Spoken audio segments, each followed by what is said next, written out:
Hello दोस्तों, नमस्कार। अगर आप जनरल कॉम्पिटिशन की तैयारी करते होंगे तो आपको मालूम ही होगा बौद्ध धर्म कितना इम्पोर्टेंट होता है। सभी एग्जामों में इससे हमेशा क्वेश्चन आते रहते हैं। आज हम लेकर आए हैं लुसेंट बुक, जो बौद्ध धर्म हम लोग देखेंगे। अगर आप पिछले वीडियो नहीं देखे हैं तो जाकर वो वीडियो देखिए। ठीक है, तो अगला कड़ी में हम आ गए हैं बौद्ध धर्म में। तो बौद्ध धर्म के संस्थापक गौतम बुद्ध थे। इन्हें एशिया का ज्योति पुंज यानी लाइट ऑफ एशिया कहा जाता है। बुद्ध के जीवन से संबंधित बौद्ध धर्म के कुछ प्रतीक चिन्ह जो एग्जाम में इससे काफी पूछा जाता है और मिलान करने के लिए भी आता है। जन्म, अगर घटना है जो जन्म है, इनका प्रतीक चिन्ह है कमलन साढ़। जो गृह त्याग है उनका उसका प्रतीक चिन्ह है घोड़ा। ज्ञान का प्रतीक चिन्ह पीपल यानी बोधि वृक्ष है। निर्वाण का पद चिन्ह मृत्यु का स्तूप है। जो जो हम लोग स्तूप देखते हैं वे क्या चीज का प्रतीक है? मृत्यु का।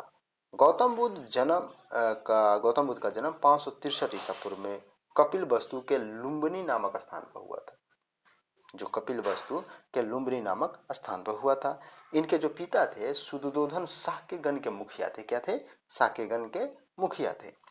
इनकी माता माया देवी की मृत्यु इनके जन्म के 7वें दिन ही हो गई थी। इनकी जो माता थी माया देवी, जिनकी मृत्यु इनके जन्म के 7वें ही दिन हो गई थी। इनका लालन पालन इनकी सौतेली माँ जो थी प्रजापति गौतमी ने किया था।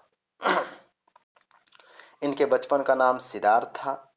गौतम बुद्ध का विवाह 16 वर्ष की अवस्था में यशोधरा के साथ हुआ। इनके साथ हुआ, यशोधरा के साथ हुआ। इनके जो पुत्र का नाम था राहुल था। सिद्धार्थ जब कपिल वस्तु की सैर पर निकले तो उन्होंने निम्न 4 दृश्यों को देखा। एक देखा बुढ़ा व्यक्ति, दूसरा बीमार व्यक्ति, तीसरा सौवन, एक सन्यासी को देखे। सांसारिक समस्याओं से व्यथित होकर सिद्धार्थ ने 29 वर्ष की अवस्था में गृह त्याग किया था। क्या, क्यों गृह त्याग किया था? सांसारिक समस्याओं से व्यथित होकर उन्होंने 29 वर्ष की अवस्था में गृह त्याग किया, जिसे बौद्ध धर्म में महाभिनिष्क्रमण कहा जाता है। क्या कहा जाता है? महाभिनिष्क्रमण कहा जाता है। गृह त्याग करने के बाद सिद्धार्थ जो थे, बुद्ध ने वैशाली के अलार कलाम, किनसे? वैशाली के अलार कलाम से सांख्य दर्शन का शिक्षा ग्रहण की। अलार कलाम सिद्धार्थ के प्रथम गुरु हुए। जो अलार कलाम थे वो सिद्धार्थ के प्रथम गुरु थे। ठीक है। अलार कलाम के बाद सिद्धार्थ ने राजगीर के रुद्रकारमपुत के शिक्षा ग्रहण की। उर्वेला में सिद्धार्थ को कौंडिन्य, वप्पा, भादिया, महानामा एवं अससागी नामक 5 साधक मिले। कौन साधक मिले? कौंडिन्य, वप्पा, भादिया, महानामा, अससागी नामक 5 साधक मिले। बिना अन्न जल ग्रहण किए 6 वर्ष की कठिन तपस्या के बाद 35 वर्ष के आयु में वैशाख की पूर्णिमा की रात निरंजना नदी के किनारे पीपल वृक्ष के नीचे सिद्धार्थ को ज्ञान प्राप्त हुआ। क्या हुआ? इनको ज्ञान प्राप्त हुआ। ज्ञान प्राप्ति के बाद सिद्धार्थ बुद्ध के नाम से जाने गए। क्या चीज से जाने गए? बुद्ध के नाम से जाने गए। वह स्थान बोध गया कहलाया। जो ज्ञान प्राप्ति के बाद सिद्धार्थ बुद्ध के नाम से जाने गए और जहां पर इनको ज्ञान मिला था वह स्थान बोध गया कहलाया। बुद्ध ने अपना प्रथम उपदेश सारनाथ, जो सारनाथ है वहां पर ऋषिपत्तनम में दिया, जिसे बौद्ध ग्रंथों में धर्म चक्र प्रवर्तन कहा जाता है। क्या कहा जाता है? धर्म चक्र प्रवर्तन कहा जाता है। ये एग्जाम व्यू से काफी इंपोर्टेंट है। ठीक है। बुद्ध ने अपना प्रथम उपदेश सारनाथ में दिया था, जिसे बौद्ध धर्म में धर्म चक्र प्रवर्तन कहा जाता है। एग्जाम में इससे क्वेश्चन आते हैं। ठीक है। बुद्ध ने अपने उपदेश जनसाधारण की भाषा पाली में दिया था। जो अपना उपदेश थे क्या चीज में दिए थे? पाली भाषा में दिए थे। बुद्ध ने अपने उपदेश कौशल, वैशाली, कौशाम्बी, अन्य राज्यों में दिए, लेकिन सर्वाधिक उपदेश कौशल देश की राजधानी श्रावस्ती में दिए। अगर पूछा जाए कि बुद्ध ने अपने सर्वाधिक उपदेश कहाँ दिए थे? श्रावस्ती में। इनके प्रमुख अनुयायी शासक थे बिंबिसार थे, प्रसेनजीत व उदयन थे। बुद्ध की मृत्यु 80 वर्ष की अवस्था में, कितने वर्ष की अवस्था में? 80 वर्ष की अवस्था में 483 ईसा पूर्व में कुशीनारा देवरिया उत्तर प्रदेश में चुंद द्वारा अर्पित भोजन करने के बाद हो गई। किसके द्वारा? चुंद द्वारा भोजन अर्पित करने के बाद हो गई, जिसे बौद्ध धर्म में महापरिनिर्वाण कहा गया। क्या कहा गया? महापरिनिर्वाण कहा गया। मल्लों ने अत्यंत सम्मान पूर्वक बुद्ध की अंत्येष्टि संस्कार किया। एष्टि एक अनुश्रुति के अनुसार मृत्यु के बाद बुद्ध के शरीर के अवशेषों को 8 भागों में बांटकर उन पर 8 स्तूपों का निर्माण कराया गया। क्या हुआ? जो उनके शरीर को अवशेषों को 8 भागों में बांटा गया और उन पर 8 स्तूपों का निर्माण कराया गया। बुद्ध के जन्म एवं मृत्यु के तिथि को चीनी परंपरा के कैंटोन अभिलेख के आधार पर निश्चित किया गया है। क्या किया गया है? बुद्ध के जन्म एवं मृत्यु के तिथि को चीनी परंपरा के कैंटोन अभिलेख के आधार पर निश्चित किया गया है। बौद्ध धर्म के बारे में हमें विशद ज्ञान त्रिपिटक से, यानी त्रिपिटक विनय पिटक, सूत्र पिटक और अभिधम पिटक। कौन से त्रिपिटक है? विनय पिटक है, सूत्र पिटक है, अभिधम पिटक से प्राप्त होता है। तीनों पिटकों की भाषा पाली है। इन तीनों पिटकों को जो है त्रिपिटक है, इनकी भाषा पाली है। बौद्ध धर्म में मूलतः अनिश्वरवादी है। क्या है? ईश्वर में विश्वास नहीं करता है। इसमें आत्मा की परिकल्पना भी नहीं है। इसमें आत्मा की भी परिकल्पना नहीं की गई है। बौद्ध धर्म के पुनर्जन्म की मान्यता है। ये पुनर्जन्म में बौद्ध धर्म की मान्यता है। ठीक है। तृष्णा की छीन हो जाने की अवस्था को ही बुद्ध ने निर्वाण कहा। जो तृष्णा है उनकी छीन हो जाने की अवस्था को ही बुद्ध क्या कहता है? निर्वाण है। विश्व दुखों से भरा है। क्या चीज से भरा है? विश्व दुखों से भरा है का सिद्धांत बुद्ध ने उपदेश से दिया। जो उपनिषद जो था, उपनिषद से लिया। बुद्ध के अनुयायी 2 भागों में विभाजित है। भिक्षुक, बौद्ध धर्म के प्रचार के लिए जिन्होंने संन्यास ग्रहण किया है उन्हें भिक्षु कहा जाता है। क्या कहा जाता है? कि बौद्ध धर्म के प्रचार के लिए जिन्होंने संन्यास ग्रहण किया उन्हें भिक्षुक कहा जाता है। क्या कहा जाता है? भिक्षु कहा जाता है। उपासक जो थे, गृहस्थ जीवन व्यतीत करते हुए बौद्ध धर्म अपनाने वाले को उपासक कहा गया। जो गृहस्थ जीवन को भी स्वीकार थे और बौद्ध धर्म को भी मानते थे, उन्हें क्या कहा? उपासक कहा गया। बौद्ध धर्म में सम्मिलित होने के लिए न्यूनतम आयु सीमा 15 वर्ष थी। जो बौद्ध धर्म में आप शामिल हो सकते हैं उसकी आयु सीमा 15 वर्ष थी। बौद्ध धर्म में प्रविष्ट होने का उपसंपदा कहा जाता था। क्या कहा जाता? प्रविष्ट होने का उपसंपदा कहा जाता था। बौद्ध धर्म में 3 रत्न है, बुद्ध, धम्म एवं संघ। क्या है? बौद्ध, बुद्ध, धम्म एवं संघ। अगर बात की जाए वहीं बौद्ध सभाएं की, तो प्रथम बौद्ध संगीति हुई थी 483 ईसा पूर्व में। 483 ईसा पूर्व में स्थान था राजगिरी और उस समय अध्यक्ष थे महाकश्यप और शासन काल था अजातशत्रु का। प्रथम बौद्ध संगीति 483 ईसा पूर्व में, स्थान राजगिरी था और अध्यक्ष महाकश्यप थे और शासन काल किसका था? अजातशत्रु का था। और वहीं बात की जाए दूसरी बौद्ध संगीति की तो 383 ईसा पूर्व में, 100 ईसा पूर्व बाद। ठीक है। वैशाली स्थान हुआ। वैशाली में अध्यक्ष तो सबाकामी, जो अध्यक्ष थे वो समय सबाकामी थे। कलाशोक का शासन था। तृतीय बौद्ध संगीति जो 255 ईसा पूर्व में हुआ, ये स्थान था पाटलिपुत्र और अध्यक्ष थे मोगलीपुत्र तिसस थे और शासनकाल अशोक का था। तो अशोक के शासनकाल में तृतीय बौद्ध संगीति हुई थी जो 255 ईसा पूर्व में।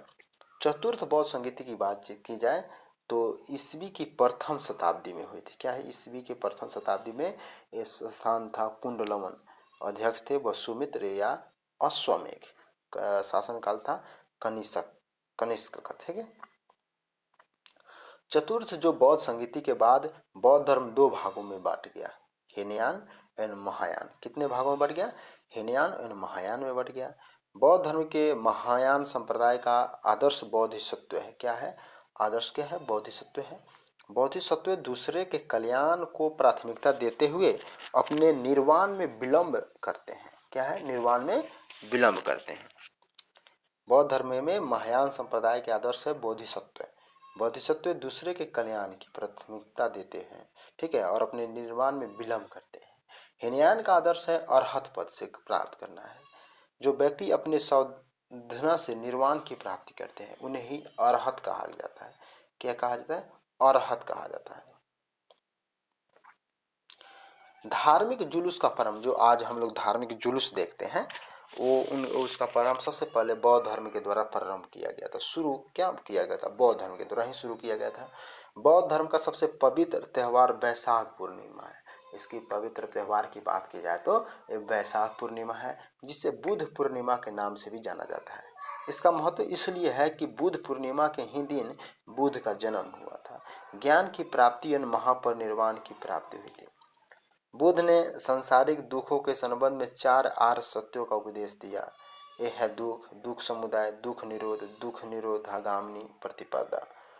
बुद्ध ने सांसारिक दुखों के संबंध में 4 आर्य सत्यों का उपदेश दिया था। एक दुख, दूसरा दुख समुदाय, तीसरा दुख निरोध और चौथा दुख निरोधगामिनी प्रतिपदा।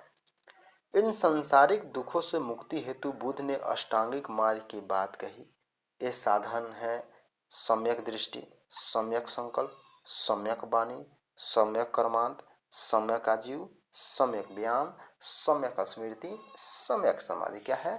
सांप्रदायिक सांसारिक दुखों से मुक्ति हेतु बुद्ध ने अष्टांगिक मार्ग की बात की थी। क्या बात की थी? अष्टांगिक मार्ग की।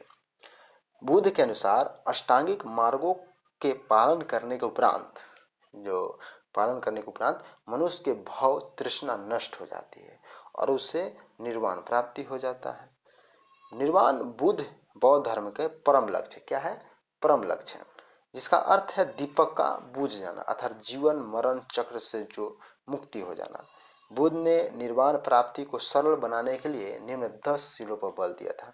कितने शीलों पर बल दिया था? 10 शीलों पर बल दिया था।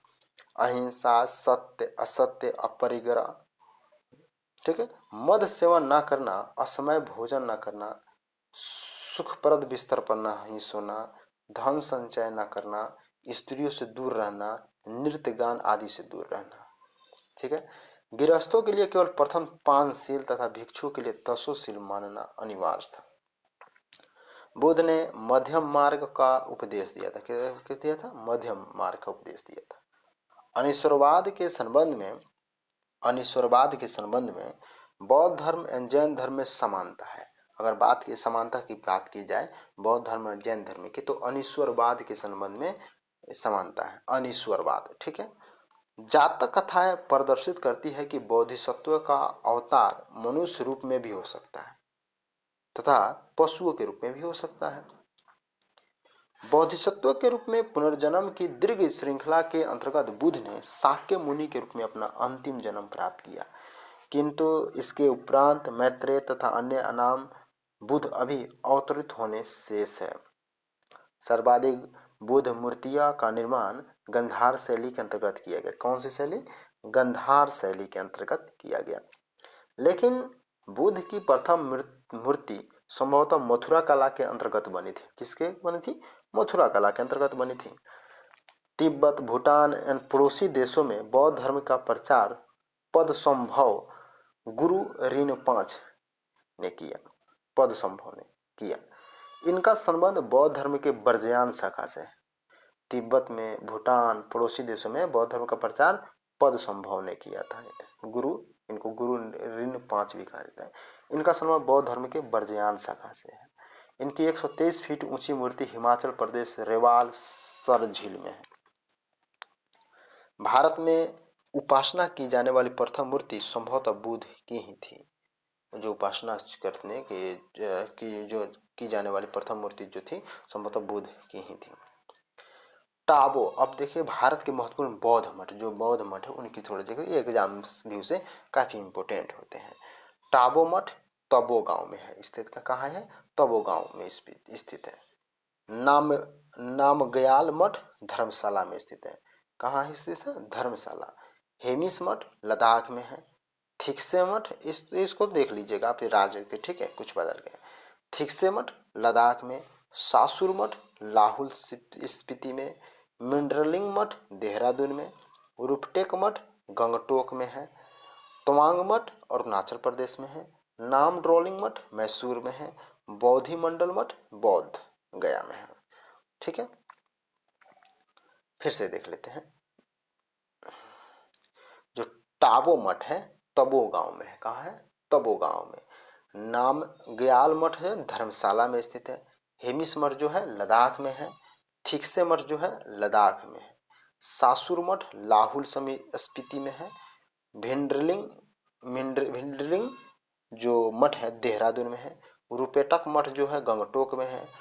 त्वांग मठ अरुणाचल प्रदेश में। कहाँ है? अरुणाचल प्रदेश में। नाम ड्रोलिंग मठ है मैसूर में। नाम ड्रोलिंग मठ मैसूर। बोधि मंडल मठ बोध गया।